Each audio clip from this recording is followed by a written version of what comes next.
এই তাল খেতে হবে, তাল তাল। এই নতুন তাল ব্যবসায়ী কে রে? ব্যবসা একসঙ্গে করতেছে, কোন কথা?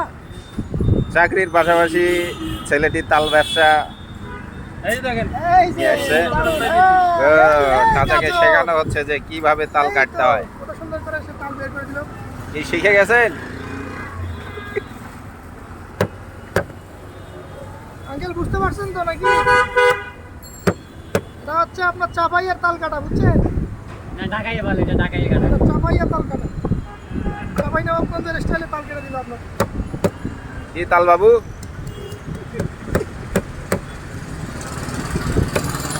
কিন্তু এটা তো শাল তুলতে তুলতে তো বিরক্ত করার অবস্থা। ও থ্যাংক ইউ, থ্যাংক ইউ। এটার নাম আছে তালের আটি। এটা বড় হলে মালা হবে।